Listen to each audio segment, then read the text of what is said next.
Então, hoje vamos falar um pouquinho da terapia focada na compaixão, entender um pouquinho do que é esses tais três sistemas, né, que a gente fala na compaixão, que são sistemas emocionais. Então, vamos conhecer um pouquinho desses três sistemas e como eles aparecem ali na terapia focada na compaixão, quando a gente fala de realmente introduzir a TFC na TCC e na terapia com o seu paciente.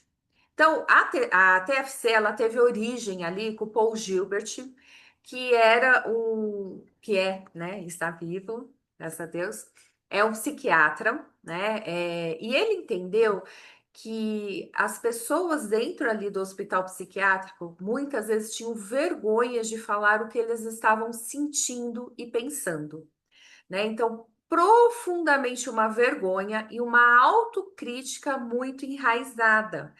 E ele começou a desenvolver, então, a TFC. Essa abordagem, ela é biopsicossocial, né? Então, quando a gente vai falar da TFC, a gente está falando de neurociência, a evolução e a psicologia social, compreendendo ali o sofrimento humano, tá? Por isso que a gente fala que sim, é uma ciência e que usa ali a biopsicossocial para ter embasamento dessa abordagem. E a compaixão treinável. Então, a gente fala de uma compaixão que é apresentada ali como uma habilidade treinável, que pode ser desenvolvida para aliviar efetivamente o sofrimento próprio e de outras pessoas. Então, a gente entra ali com a compaixão para ser aprendida nesse processo. E nós falamos na TFC de três sistemas emocionais fundamentais. Quais são eles? O sistema de ameaça, o sistema de busca e drive e o sistema de segurança e um sistema calmante. Então, o sistema de ameaça, a gente vê muito fácil isso, a gente consegue identificar isso muito fácil nos nossos pacientes. Então, a gente vê ali como uma resposta autocrítica, a gente fala que o paciente ele está em sistema de luta e fuga. Nós percebemos eles ali como um sistema de perigo, realmente de ameaça, dentro da fala daquele paciente e até no gestual, no comportamento do paciente.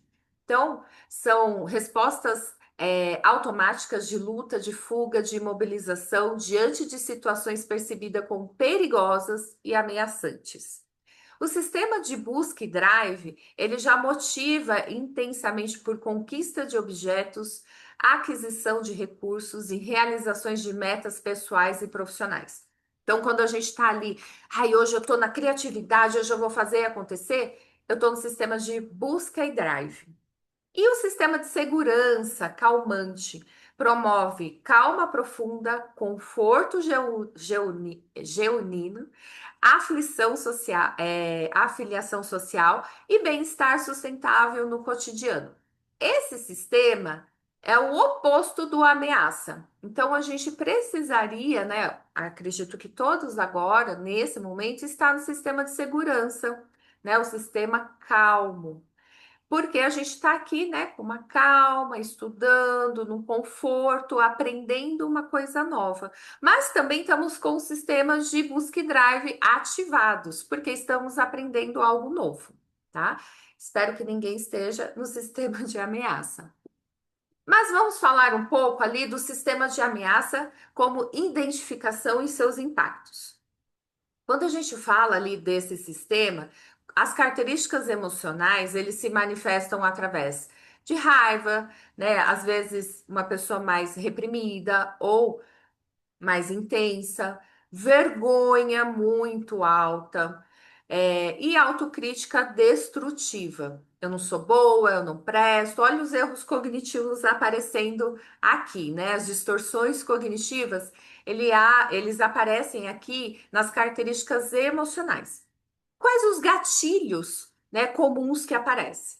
Ativado por memórias traumáticas de abuso, experiências de rejeições ou situações altamente percebidas como hostis. Então, pensa numa situação onde vocês já tiveram isso. Eu não tenho traumas de abuso, nem experiências de rejeições, mas eu tenho ali situações altamente percebidas como hostis. Chegar em um lugar e a pessoa tá de cara feia, achar que ela sempre tá pegando no meu pé, isso pode ser gatilhos comuns que aparecem ali para a pessoa que está no sistema de ameaça ligado. E consequências clínicas, né? O que que acaba chegando no consultório para nós e que nós vamos identificar em que sistema aquele paciente está. Psicopatologias como depressão maior, transtornos de ansiedade, frequentemente associado à ativação crônica desse sistema.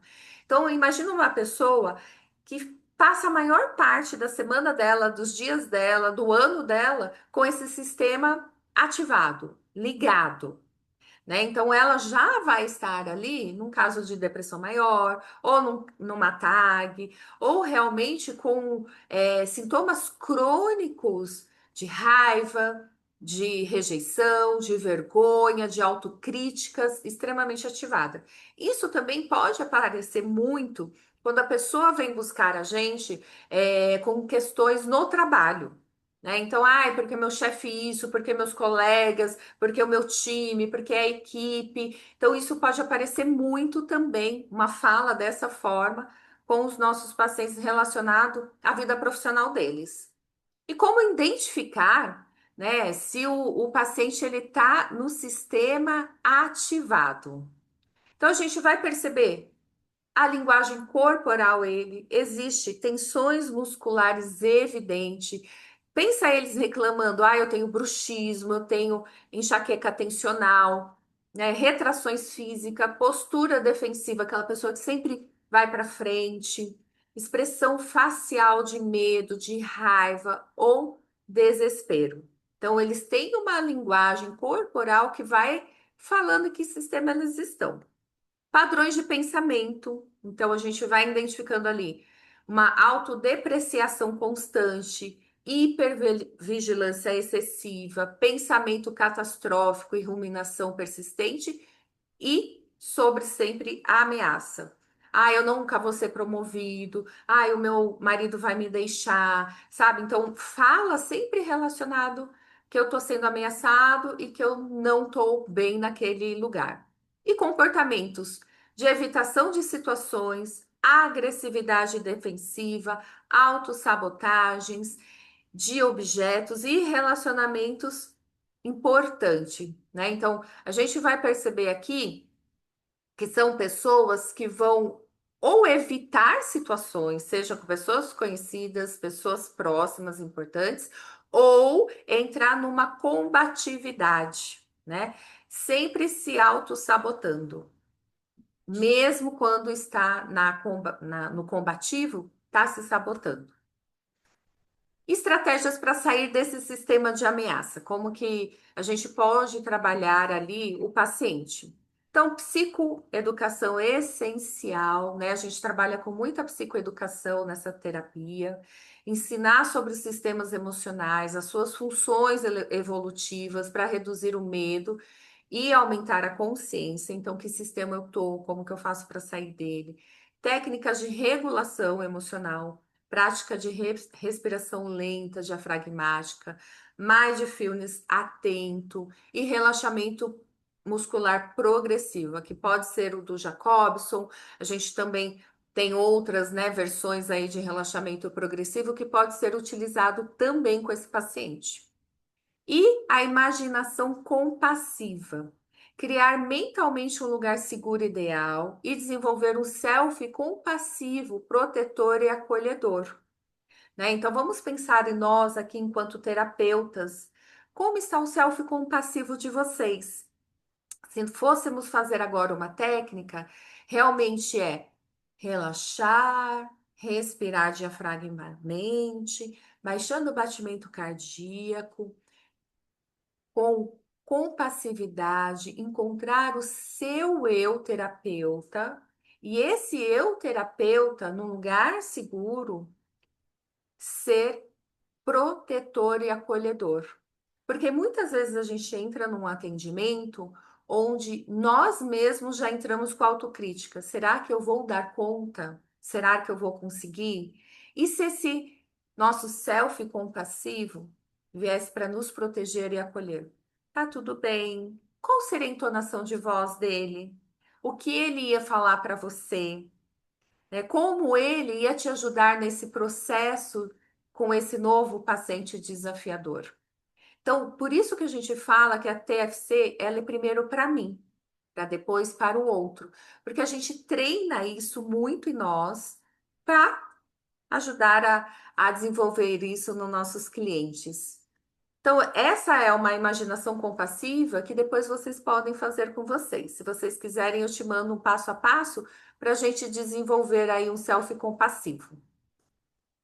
E vamos desenvolver, né, ali com práticas de autocompaixão. Então, substituir ali ativamente a autocrítica destrutiva, a vergonha, né, que a gente tem ali, por autocompaixão genuína e de compreensão.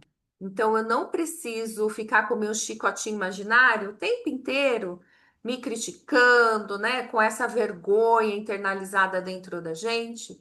E a gente pode trocar isso por uma autocompaixão genuína. Tá tudo bem. Se eu não for boa o suficiente, eu vou treinar mais um pouco para ser boa o suficiente primeiro para mim, para depois para o outro. E a gente vai treinando isso dentro das autopráticas de compaixão. Cartas compassivas também é bem legal. Escrever carta para si mesmo com a mesma gentileza e apoio que você oferece para um amigo querido, né? Porque a gente consegue ser muito gentil para o outro, então vamos ser conosco mesmo.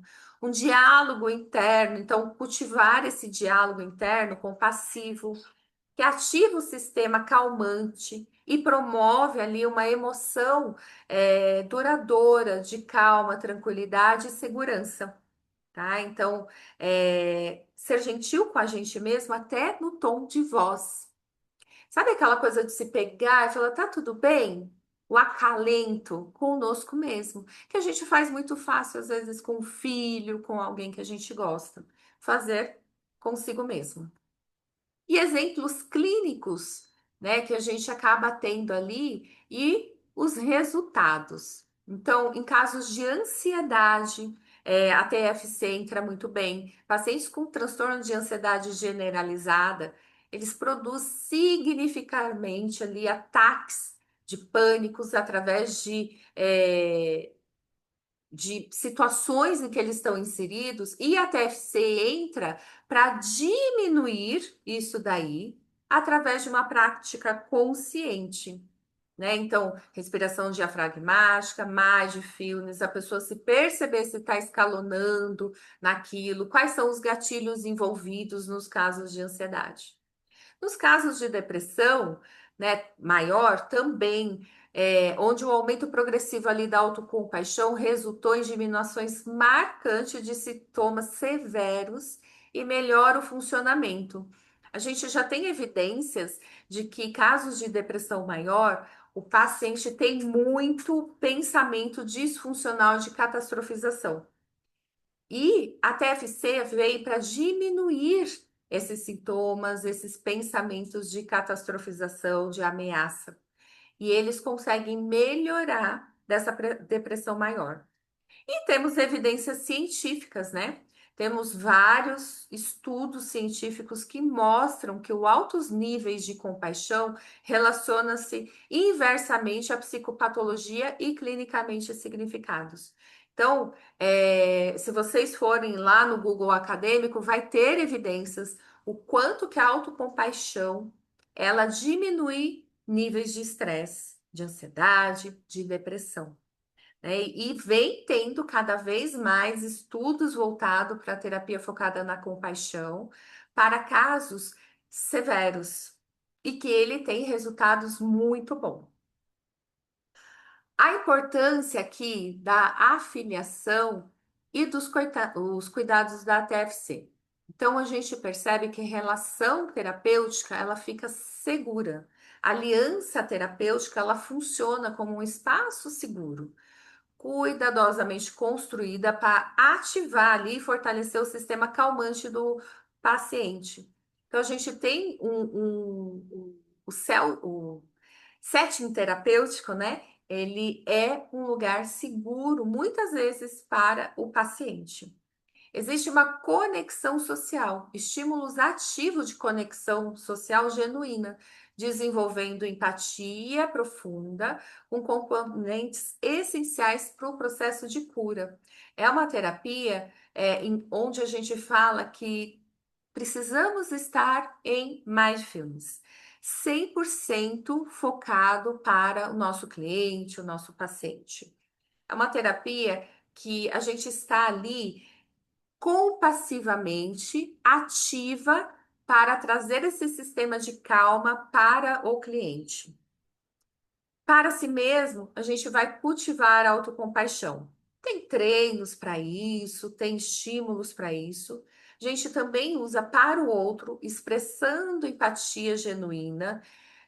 Hoje a gente vê o celular atrapalha muito isso, então é uma das terapias em que a gente fala: desligue o celular, fique 100% aqui, para a gente conseguir ter essa troca de empatia genuína, tá? Na TFC, a gente fala que se for para rir junto, a gente vai rir junto, se for para chorar junto, a gente vai chorar junto com o paciente. E receber também do outro e aceitar o apoio compassivo do outro. Nós não estamos minimizando a dor e o sofrimento do outro, mas estamos entrando com a compaixão para mostrar que tem outra forma de olhar sobre esses problemas e essas dores. E, para concluir, né, o poder transformador da compaixão na psicoterapia. Compreender e regular três sistemas é fundamental ali para o nosso paciente. Então, essa compreensão, né, e da regulação efetiva dos três sistemas é a chave central para o sucesso terapêutico sustentável, porque ele pode transitar nesses três sistemas muito. E nós precisamos entender, primeiro, em que sistema eu estou quando eu vou atender esse paciente. E depois, em que sistema esse paciente está quando ele entra dentro, né, da nossa sala terapêutica. E quais são essas informações que ele está trazendo, essas falas, e se eles transitam de um sistema para o outro quando eles estão falando. Ferramentas práticas, né, da TFC. A gente tem aí ferramentas cientificamente validadas para promover equilíbrio emocional, genuíno e um bem-estar duradouro. Não é só mindfulness, não é só se colocar no lugar do outro. Existem ferramentas valiosas dentro da psicoterapia, né, voltada para a compaixão ali, que ajuda demais o paciente e transformar vidas, né? Porque nós percebemos que psicólogos voltados para terapia focada na compaixão também mudam. E é isso que a gente também quer fazer com os nossos pacientinhos. Então, psicólogos capacitados podem transformar profundamente a vida ao cultivar compaixão genuína e autocompaixão em seus pacientes. Então, aqui a gente trabalha o self-compassivo, né, do paciente para ele sair do sistema de ataque. E isso valida muito aquele paciente que está em depressão maior, em TAG, em julgamento, autocrítica severa, para ele sair para um sistema mais de calma, né? Um sistema mais compassivo. Eu espero que vocês tenham gostado dessa introdução, né? A terapia focada na compaixão. E até a próxima aula aí, para a gente ver um outro sistema, para a gente realmente aprender um pouquinho mais sobre psicologia.